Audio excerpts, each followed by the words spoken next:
What if I told you that before Kenny Smith and Jason Terry, there was a player already nicknamed the Jet? And what if I said that instead of being a small guard, he was actually a big forward? And what if I told you that by the end of his career, he would leave his mark on the game as one of the best, if not the best scorer for his size at the time? What's good, family? It's your favorite cousin CJ, aka the basketball historian. And today I have who Wilt Chamberlain has said was the greatest 1v1 player T has ever either played for and against. If you don't know what I'm about to introduce you, we have Chet Walker. Chet Walker was a 6'7", 212-pound forward that was drafted with the 14th overall pick in the 1962 draft. He had then gone to have a 13-year-long career in which he played in 1,032 games. And in those games, not only did he put up career averages of 18 points, 7 rebounds, and 2 assists a game, and that hard work, talent, and dedication did not come in vain, as he was selected 7 times to the NBA All-Star game. Even as a rookie, he was selected to the All-Rookie team. He even won an NBA championship, and in 2012 was finally inducted as a member of the NBA Hall of Fame. However, I seem to be getting ahead of myself a little bit. Let's rewind and take a look back at where it all started for Chet. Even as a rookie, the league knew that he was going to be a problem in the future, as he averaged 12 points, 7 rebounds, and 1 assist as a rookie. And even then, his team was so good they brought him to the playoffs, and in those 5 games in his rookie year as in playoffs, he bumped up his scoring and rebounding to 15.2 points per game and 9.4 rebounds a game, while giving you around the same amount of assists. And after another 3-4 years of experience, he finally reached what we like to call his basketball prime. And in his prime from 1966 to 1974, he would average 20 points, 7 rebounds, and around 2 assists in those games. And in those years, that's when he made 5 of those 7 All-Star appearances, and he even won a championship with the 1967 Philadelphia 76ers. And speaking of the playoffs, when he was facing against some of the league's best defenses in his prime, the only thing that took a slight hit was his points per game that dropped from 20 to 18.5. But he was still giving you those 2 assists and still giving you those 7 rebounds, so he was pretty reliable when even in the playoffs. But if there was one thing that any of his teammates, any of his coaches, or any of the people he played against had anything to say, it was that he was a clutch player. And if he had the ball with time winding down, it was basically almost a guaranteed bucket. He wanted those shots. But how did he do it? What moves did he use so he could get open and hit these shots so he could be that person? Well, I'm about to tell you right now. But before we get into all that, I just want to say that if you're enjoying the video so far, please make sure to like, comment, and or subscribe. It really helps me and the channel, and it really makes me know that you guys like this content. So please make sure to do all that. Alright, thank you.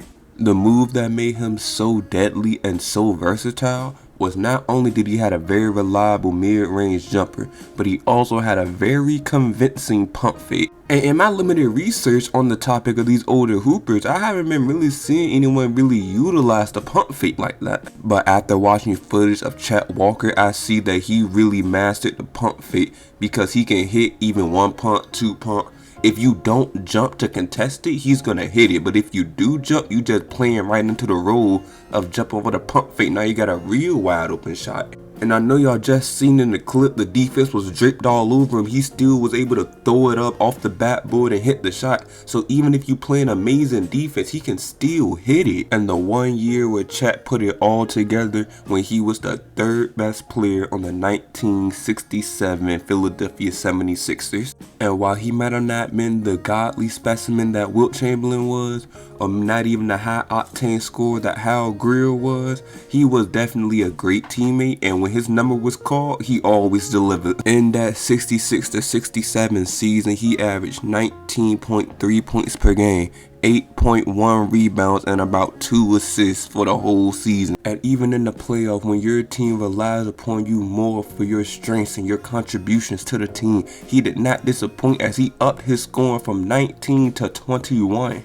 And while yes, his rebounding took a slight dip, going down about 0.5 a game, You had Wilt on this team, so Wilt was getting like 20 rebounds a game, so he didn't really need to grab rebound. And now it's time for one of my favorite parts of these whole videos, is looking over their best games. So far we only been looking at averages, we haven't been looking at particular games, so now I chose around 4 so we can get a little picture for it. On February 6, 1972 versus the Cincinnati Royals, he put up 56 points, 4 rebounds, 2 assists, while shooting 73% from the field. On February 19, 1971 against the Detroit Pistons, he put up 44 points, 11 rebounds, 2 assists while shooting 70% from the field. On January 10th, 1975 versus Atlanta, he put up 39 points, 9 rebounds, 5 assists while shooting 60% from the field.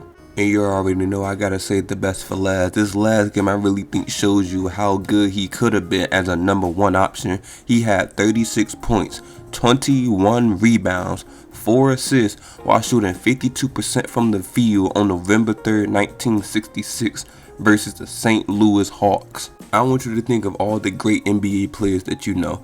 How many of them can put up over 30 points and over 15 rebounds in a single game? And alright, after you got that list, how many of them are 6'7" wing players? I can't really think of any, despite having various basketball knowledge, which is why he is so great.